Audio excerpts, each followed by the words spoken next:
This episode of Super Pulp Science is brought to you by Scott A. Ford. You can find me on social media. Just search Scott A. Ford.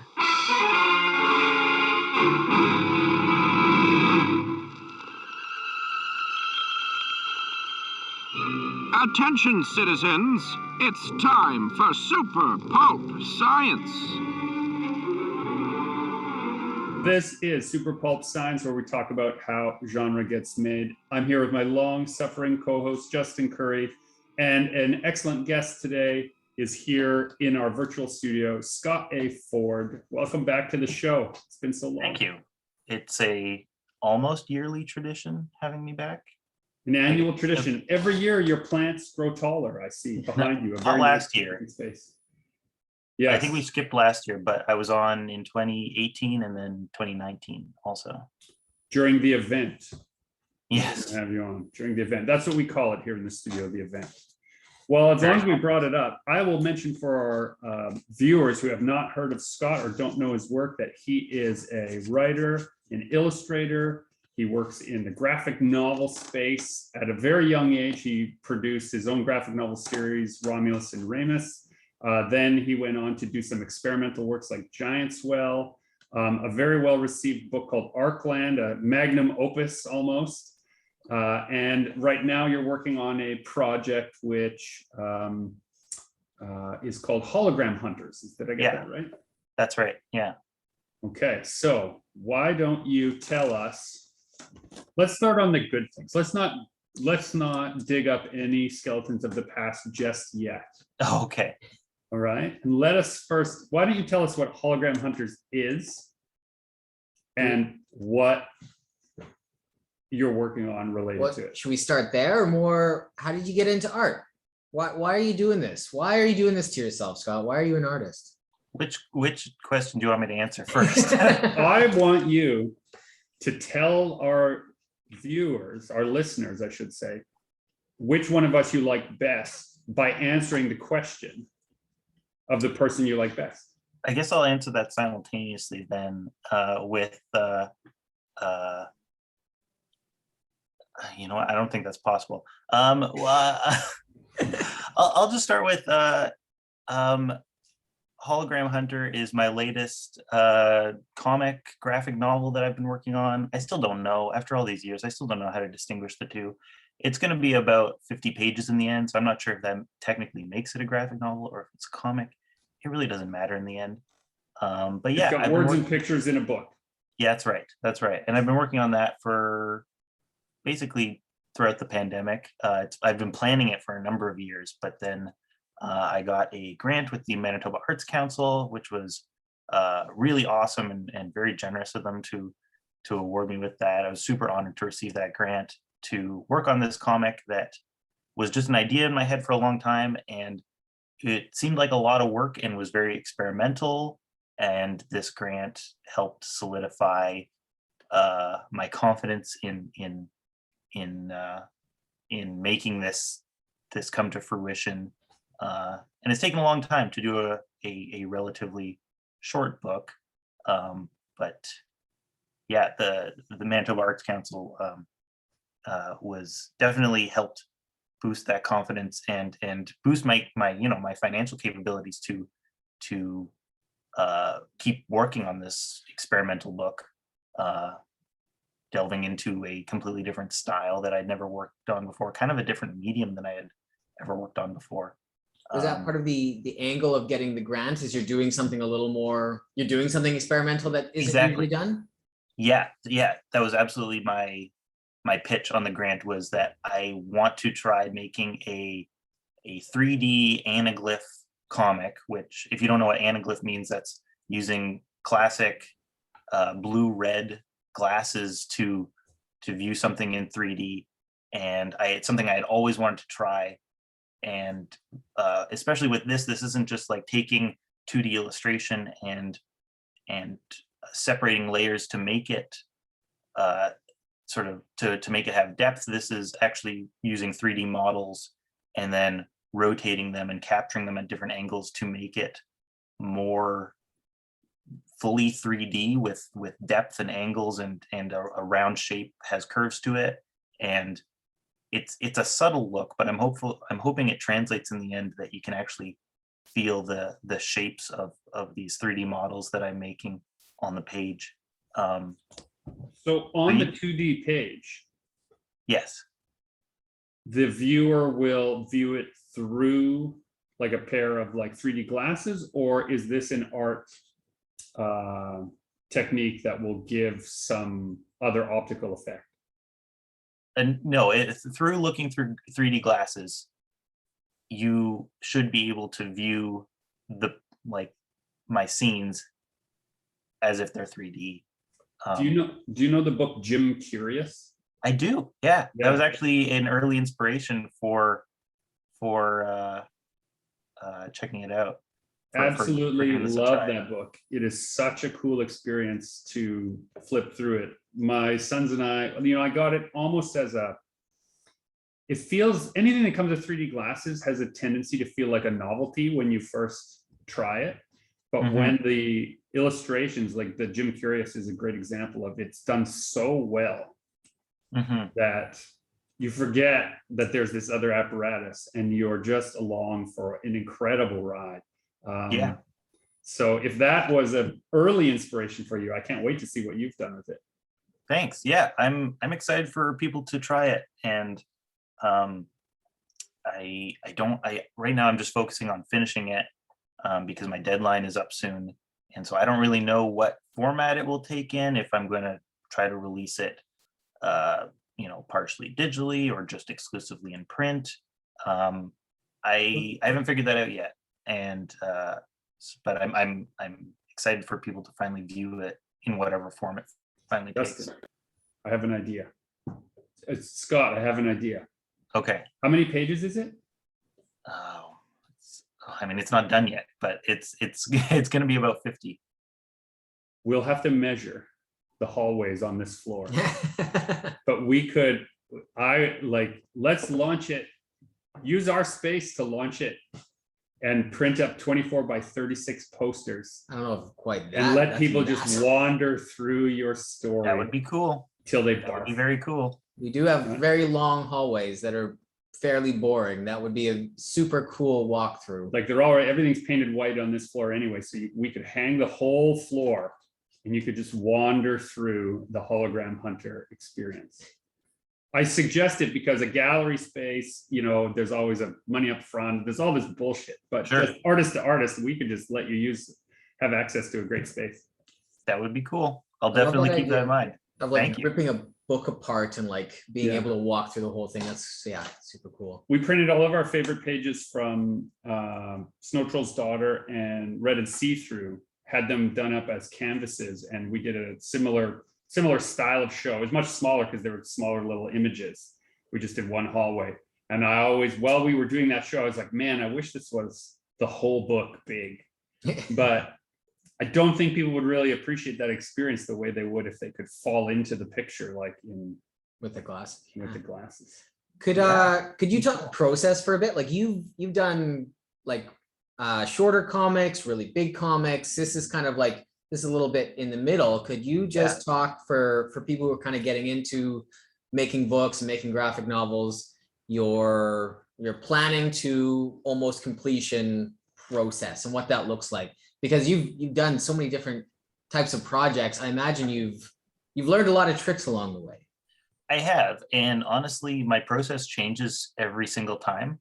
Because I think every new project I start, I think I think I have a new strategy. I have a new pipeline from, sketchbook, notebook to finished book. Totally. Of how to make this smoother. And so I think I've cracked the code every time of how to do this most efficiently. And every time I'm sometimes right and sometimes a little bit wrong. What that is, Dr. Maria? I don't know, Luis. I have never seen anything like this before. It's important? Yes, I think it is. Very important. Yeah, honestly, with every book, it's been different. With Romulus and Remus, my first book series, I was doing thumbnails, about, inch size thumbnails of the pages on just a scrap of paper, planning out the full book, and then penciling each page traditionally, just pencil on paper at the scale of the book, and then scanning those pencils and doing inks and colors digitally. With Arcland, it was the complete opposite. I was doing my pencils digitally in doing digital artwork, digital sketching, so that I could much more easily take past sketches of like, oh, I've the same profile view of a character I've sketched already. I can just copy paste that as a reference for a future page, just to save time. Save time and also consistency, because that was a big thing of just making things look consistent across 260 pages. And so that was all sketched digitally, and then I printed them out at low opacity, and then I inked them by hand, using pens and markers, and then scanned them back into the computer and colored it digitally, because I wanted that hand inked look. And then Giant's Well is completely different. That's all vector based. That was all made in Illustrator. And for this current book, it's all been digital. And I've actually been doing a lot of all digital drawing, but I've been doing a lot of like planning of planning out like thumbnails, page layouts, just using InDesign, just putting boxes down and then just typing text of like profile view or like wide shot, or like this is when this thing smashes, or something like that, just to like, because I can picture in my head, and that's not the problem. Is like I found I was spending like time, I don't know, wasted might be too harsh of a word, but in my brain it felt like time wasted of like I'm sketching out thumbnails and then I'll erase it and then I'll sketch it again. I don't actually need to sketch it. I can picture in my head. I just need the box on the page just to puzzle piece these panels together of how much space does this take up? What can I visualize this panel of, I don't know, a character's face or an environment shot as a small panel, a narrow panel, a full page spread, and also, since a lot of this book is made using a 3D program, using SketchUp, the initial stages were making environment designs and assets and objects and characters. And so I had this, set, this virtual set that I would spin the camera around, just take a quick screenshot, paste that into InDesign and see like, how does this fit? Oh, this actually, I thought this could be, a long landscape panel, and it doesn't actually look that great, or it looks weird next to these other panels. Let me squish that or change the camera angle and move that into a tall, narrow panel instead, in kind of a cinematographic. I'm not Cinematic? cinematic. I'll accept Cinematography. either. The judgment will accept either. Sure, of your sure. answer. You can cut around that. That's fine. Yeah, in a cinematic way, like how this how the audience will view this scenery, these locations that I make, because that is a big focus of this new book, Hologram Hunter. It is just kind of a mood piece. It is about these environments and exploring this space visually, and really trying to plant the viewer in these spaces as if they were real and physical. And so a lot of time is spent just showing multiple angles of the same location using these 3D assets, so that the viewer can hopefully feel like, that's what my hope is that they have an understanding of this space physically. It's not just an arbitrary kind of background sketch. They can look at it and see, oh, I know where the character has come from. They came from down that hallway that I see in the background of this other shot, and now they're around the corner here, and it feels like a real living space that this character is in. Which, one of the big challenges in any kind of illustration project that is sequential is giving the reader a sense of the environment that isn't a distraction from the story, or vice versa. A character, give a suggestion of a character that is not detracted by people being more interested in the environment. How do you manage these two things, or what have you been considering? You know, it's funny you mention that, because maybe I don't. Maybe maybe I want my audience to be distracted by the environment more than the character, because I love spaces, I love environments, and I draw a lot of inspiration from video games because I just love video game worlds and spaces, rooms, locations, because that sense of place, of being somewhere exciting and exploring that place, and seeing what's around the next corner, I find super fascinating and super exciting. And I want to convey some of that through my comics. And that's why, yeah, that's why I say that this book is kind of a mood piece. My main character doesn't even have a name because it didn't come up in the narrative, and so why force it? It doesn't really matter. They are just kind of, you know, they are the guide to the viewer through this environment. And yeah, good chunks of these pages are less about the character and more about the space, and invoking the reader's imagination of, what is this place? How did it get like this? It's a very sci-fi industrial environment, and you know, there's lots of inspirations that I can think of that invoke that feeling, where the story doesn't explain what this environment is, or how it got like this, or if this is even on Earth, or if this is some sci-fi world, or whatever. And that sense of mystery is a huge part of the story, is just letting the imagination run wild of what is this place and how did it get like this. Here it is, gentlemen. Exactly as I found it. It's amazing. It's incredible. In Greek storytelling, there's a tradition of the psychopomp, the character whose job it is to guide someone through the underworld. They go into a between space with them, and they sort of lead them on. In Dante's Inferno, he meets all kinds of psychopomps along the way. Is that what this character is? Is they're not really there to act in the space, but simply to be an anchor to the viewer, like you're with them along the way? Or are you looking through the point of view of that character? You are looking through the point of view of the character, so maybe a bit of that. I think it changes from page to page, but they definitely have their own agency, and they have an objective through this narrative. There is a task at hand that this character is trying to accomplish through the story.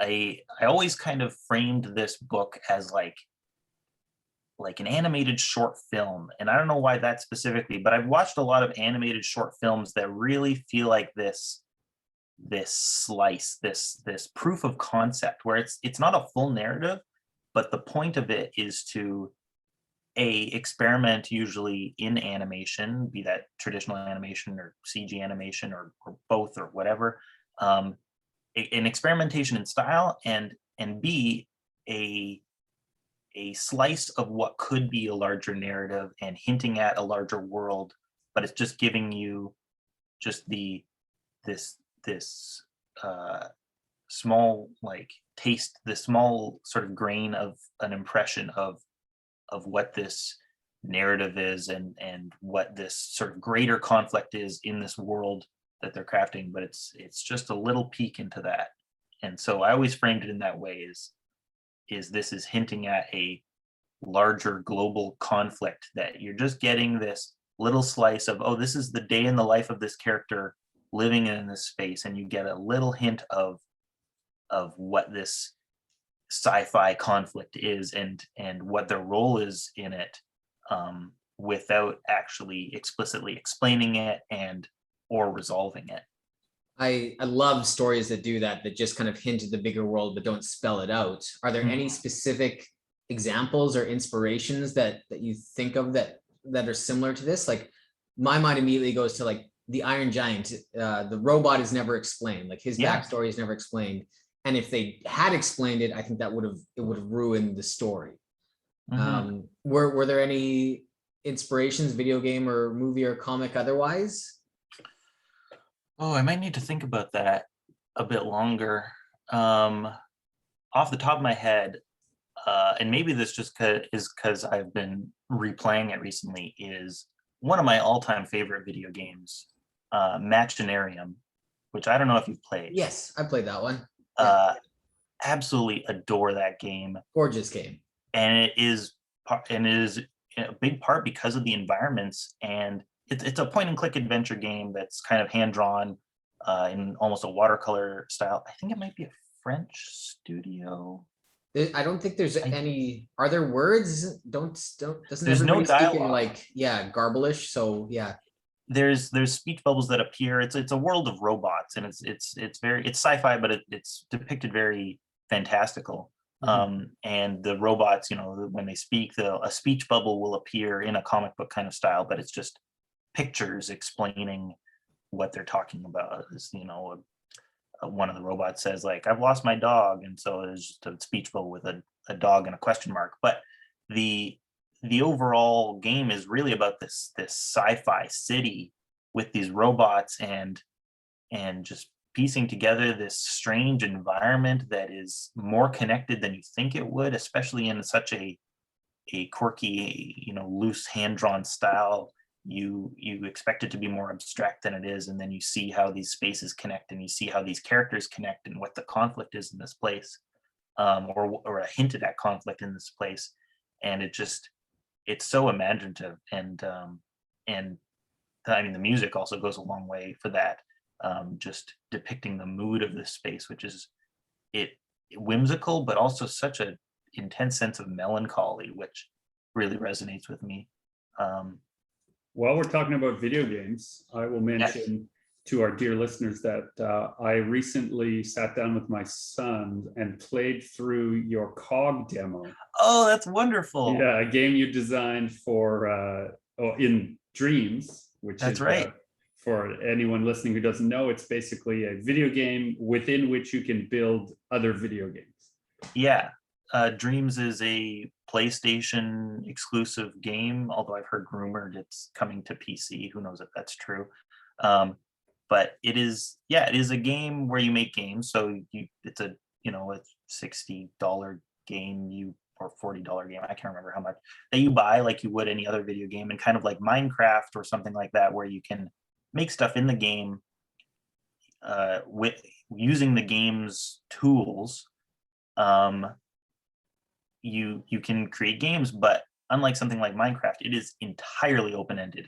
You are making stuff from scratch. You're not limited to the game's style or sort of limited assets or even like its physics. You can completely manipulate that. So you're really just making video games. Yeah, so in COG, you start as, and this will be my live review here, you start as this little like junk drawer creation, like the kind of stuff you would, if you were a kid going through the junk drawer, you'd find like a thimble and that's the head, and then you find like some sticks and those are the arms, and you'd find some twist ties and you put it all together and make a little dude and go on an adventure through your house with this little dude. And COG sort of starts as this little made object character in a like between the walls of a house, and when you come out you fall apart, you hit the ground and fall apart, and there's a little mechanic where you can pull all your bits back together, or you can roll around as broken bits, and you're searching for this, there's a little bug that tells you like, oh, I need these objects, and then we can go on to somewhere else. And so you search this big environment of an old shed full of like antique furniture and record players and all kinds of weird cobwebs and bugs that attack you, and you're just trying to like navigate it, fighting your way through with what seems to be one of those little cocktail swords. That's exactly right. Right. Yeah. So it just super fun, really immersive. No. No!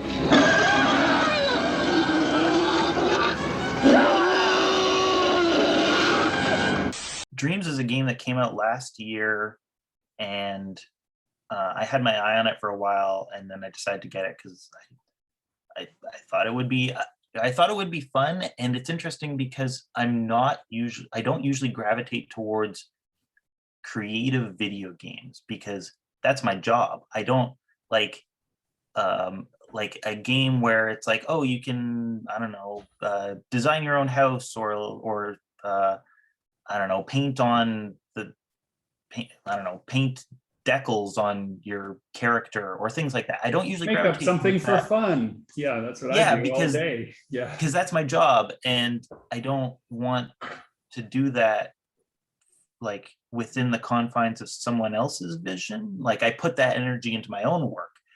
But Dreams was different because of how much you are creating something from scratch. You are just creating a video game that you want to make. And the downside is that you can't monetize it. This is, like making something in Minecraft. You're just making something within someone else's game that they are selling. But what I discovered after trying out Dreams is just how fast it is to make something that is pretty close to what I wanted it to be. I made COG in 3 months, just casually sitting on my couch, Yeah, just for the in an for the evening. listener, there's a sculpting function. So you basically can build the assets. You can draw from a bank of things and edit them, or you can sculpt them straight from scratch and then assign them the physics that are in a library. So if you want the sword to have certain motions, or if you want the characters to have certain things, there's a library of those, but they're all editable, so you can remix and reuse. One thing I really like about the way that Dreams works is that anytime you, the user, remix somebody else's work, the original user is added to the credits of your game. Oh yeah. Right? Yeah, And it's so that it always traces who the original creator is, which is really nice. But it is a platform of just about collaboration and community, where if you're not into sculpting or animation or music or any aspect of making a video game, you can just go into their library and they have stuff that Media Molecule is the company that made Dreams. You have stuff that they have made in-house, or you have stuff made by the community that you can go into a library and use in your game. So a lot of stuff in COG, there's a lot of assets that that I borrowed from the community. Search antique clock, and here's an antique clock, and I'll put that as a little piece of set decoration because I could sculpt that myself, but it's fine. I don't need to, especially for something like this that was just, kind of seeing if I could make this game that I had in mind, more than crafting something that was like completely authorial. It was kind of a test to see if I could make this, because this is my first time ever making any game of any kind like that. It's interesting to me that you use that phrase, completely authorial, because if you, I, like you, will use 3D models or heavily reference or photo collage, or I'll use all these things that already existed as a scaffold to build my final pages. And so, there's an argument to be made that none of the work I've ever done is completely authorial. That if you had that ability to attach, like Dreams does, all the source code of everything that you ever touched, there'd be like a 10-page biography in the back of the book. And I think that goes for any artist in all of history. Like everyone is inspired by something else or someone else, even if it's from life. And I think you just need to embrace that. If you're so focused on working in a vacuum, you're going to go crazy trying to trace where that idea actually came from, right? So I think you just need to accept that that's it's a part of being creative, is you're inspired by things and they come through the filter of you and pop out the other side as Sure. your art, and eventually you find your voice that way. But yeah, trying this focus on not being inspired by anything, I think that just slows you down. No, Yeah. Oh, yeah, absolutely. And maybe authorial was not the correct word to use. I just meant I was using stuff that other people had made. right. Yeah. in this Well, that's dreams what I game. was saying is like Yeah. we all are always using that. So then if we take that idea, what's the difference to you, or no, more interesting to me, how did it feel when you finished making Cog? And is it the same feeling you had when you finished Giant's Well, or when you finished Arkland, or when you finish a page of Hologram Hunters? Did it like emotionally, what's that like to you? Yes and no, because it was very different. Because I mean, for a number of reasons. A, it's the first video game I had ever made. B, I was just surprised that I could make it, because I had this idea of like, oh, what if you're a character that's made out of junk, and if you fall from too high a height, you smash on the ground, and then you can rebuild yourself back together. And also there's, a burning mechanic where you have little matches, you can burn away cobwebs, and also you have a grappling hook. Like, it was like a huge list of things that I didn't think I was going to be able to make. And that's what was so exciting, was learning that I was able to make it in dreams, able to make them pretty close to what I imagined and relatively quickly. So My that was oldest son extremely had played exciting. through the game a whole bunch before I came in and tried it. And he got so frustrated with me because he was like, Dad, there's a story. And I was like, yeah, but there's a grappling hook function. Give me a Yeah. minute. And I was just Yeah. swinging all over and like it was just fun to look at a big environment and be like, oh, how will I get there? Exactly. Oh, I can get anywhere. Yes, and that was definitely a huge draw, or a huge push. Was I just wanted to make something that was a playground, and fun to jump around. The story aspect was completely auxiliary. I think I just had objects randomly hidden around the room, and I was like, oh, I should probably have And a little sad bug. And a sad bug that telling you that they lost all their stuff, and so that you to look for this stuff. And maybe there's a secret little prize if you get them all, or if you get most of them. But going back to my list of why this was exciting, this is also maybe my oldest idea ever. I had the idea for Cog in grade 11, and it was initially an idea for a stop animation film made out of junk, made out of and I have a partial sculpture of the original Cog, of an old thimble and like paper clips for arm, because I love the idea of a small character in a big world, in like a character that's only a few inches tall in the human realm, where a climbing over a table is like climbing over a mountain. I love that idea, exploring something from a very small scale, where cracks in the wall can be doorways. And so yeah, this was this old idea from back in high school that I had, that over the years, just in the back of my brain, I thought like, oh, that would be a fun idea for a video game, rather than a stop animation short film, an environment that you can explore. And then Dreams came out, and then I thought like, well, maybe I can give it a try. And I didn't think it would work. And then slowly but surely I was like, oh, that I can do this. And then it turned into this game that I released. So that was definitely the most exciting part, was just making something that was such an old idea and matches pretty closely to that idea that I had, over 10 years ago. We got him! Don't kill him!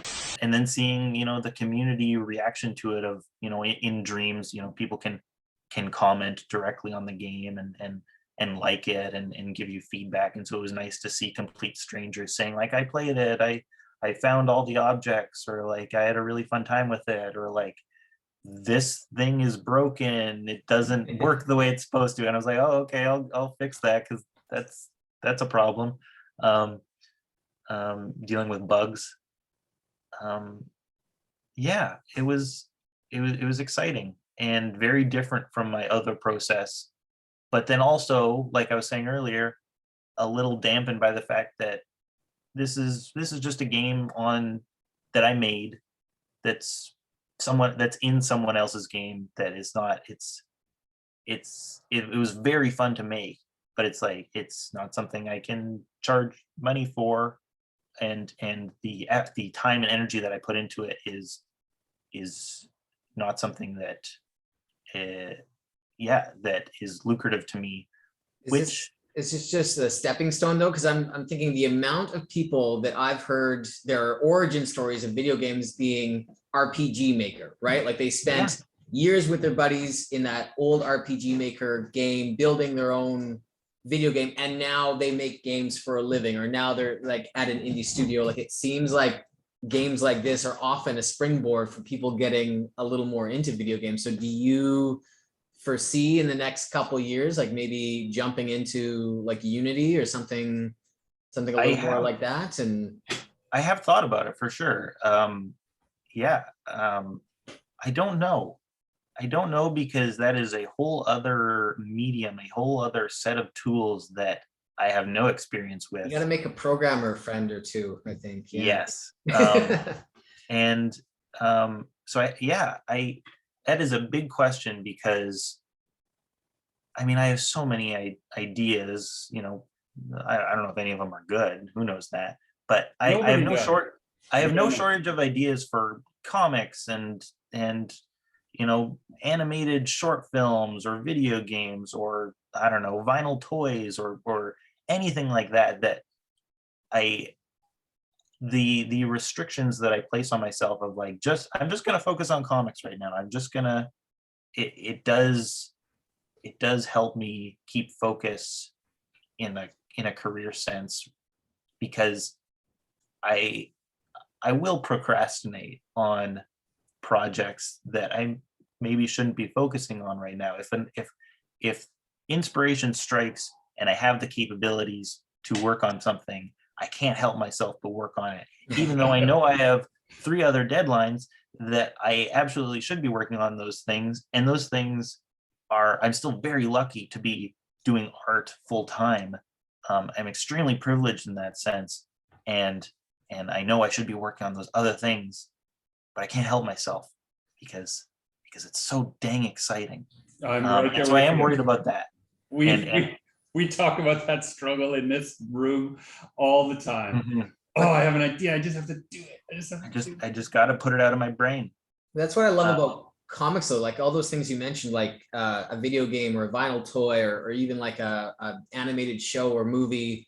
If you make it a comic first, you can move to those other realms a lot easier than, like if Hologram Hunter, the book takes off or really impacts somebody in a real way, the chance of you being able to make it into a game are much better than you learning a little bit of how to make a game and making a demo. Like I think you have better chance with the comic than you do like just starting the game. You know what I'm saying? And same with like the vinyl toy, you figuring out vinyl toy manufacturing from scratch is a difficult road. But if you make a great comic with a cool character and somebody sees that as a proof of concept and wants to make that into a toy, I think that's more likely to happen than you going just the vinyl toy road. I think what you're talking about is like the notion of what is the best way, the best container to transmit the idea. It's hard to walk into a room full of people and say, I have a great idea for a video game. It's easier to say to that same group of people, I have a great idea that I made into a book. If you think it's a great idea, we can also now make it into something else, right? It's like breaking it down into a unit of consumption that allows people to accept. That's what storyboarding is, right? I mean, storyboarding is kind of just comics. It's maybe not as highly rendered as a fully finished comic, but like that is the early stages of a lot of visual narrative projects is is storyboarding, and that's what comics is storyboarding as the final medium. Hey! Hey! You know, people just in general, there's an old, chestnut about writing, that when you're writing a story, people can only handle one impossible thing at a time, right? If you're writing science fiction or fantasy, only introduce one impossible idea at a time. Don't overdo it, or you'll lose or shrink your audience in a big way. And so if you're trying, as Justin is saying, like, oh, this would make a good video game idea, that's already a few impossible things. Is the idea any good? Would you finish it? Can I even see it? Do I know what the characters look like? These are all impossible things. And when you hand someone a book or a graphic novel, so many of those impossible things are already solved. And now they're just deciding aesthetically, do I like it? Right? Because when it comes down to it, those rooms full of people, it's really rooms full of accountants looking at the budgets and saying, can I commodify this? And if so, how will we decide what is a commodity? That's the sad, fine cutting line of working in the arts, is that at a certain point, someone has to figure out how to commodify it. Unless, lucky as we are to live in Canada, the Canada Council for the Arts will show up and say, ignore commodity for now, build the idea, which is like what I think is so great about Hologram Hunters. And that's what I was lucky enough to do with Hologram Hunter, is without the Manitoba Arts Council grant, I don't know if I would have continued this book that I had made concept art for in 2014, I think, just using traditional, or not traditional, but digital drawing, a flat illustrated image that I, at that time, had just learned how you can make something anaglyph 3D just by separating layers and changing the RGB channels. I didn't know that was possible before. And so learning that is possible and just messing around with that, it was really cool to mess around, to experiment with that off of a 2D illustration that I made and put on 3D glasses, and whoa, it's popping out at you. Very exciting. But that was just it was a piece of concept art that was just a pipe dream for, the last 6-7 years. What year are we now? And so with Hologram Hunter, like, what is the plan when the book is finished and ready to print or distribute? Like, what are you doing with it?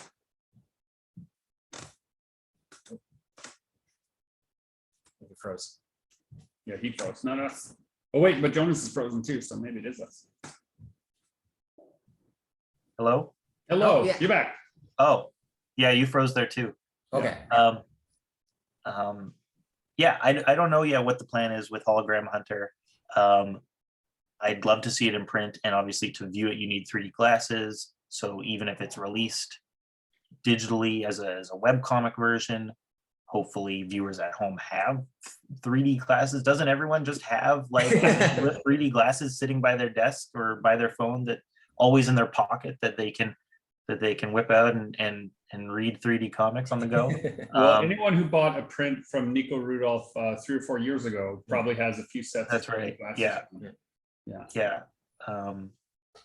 Yeah. So I don't know yet. I'd like to see it in print, but I can't confirm that yet, because I look at old projects that I did, like Boreal, that was a newspaper comic and was also a digital web comic. I haven't put that in print yet, and I'd really like to, but I just haven't gotten around to it, because that was a job through the Manitoban newspaper, and so I was paid for that work to make that comic for 6 months. I can't remember how long it was, and so I got paid for that work, and that was a super great experience. But I haven't put it in a book yet, and maybe I will. I haven't decided yet. I'm just procrastinating on these. Publishers, if you're listening, I get right to the finish line, and then I just don't cross over. I say, that's good, I'm done. Yeah, publishers, if you're listening to this, Scott's got a drawer full of finished art for a book. He just needs you to put it in the store for him. That's right. That's right. Ready to go. Well, Scott, I have enjoyed catching up with you one more time, and we won't leave it 2 years again, I promise. Sure. Yeah, you promise? I promise. I promise. Okay. And I've said it publicly here now. It's on the record. If you need a gallery space that you don't have to finagle financing for, you've got our vow that we're in your corner to give you a good Thank walk you. through that book. Thank you. I appreciate that. Yeah. Great. Well, this has been Super Pulp Science, where we've talked about how genre gets made. I'm Gregory Kmichuk, encouraging you to join the fight and make comics.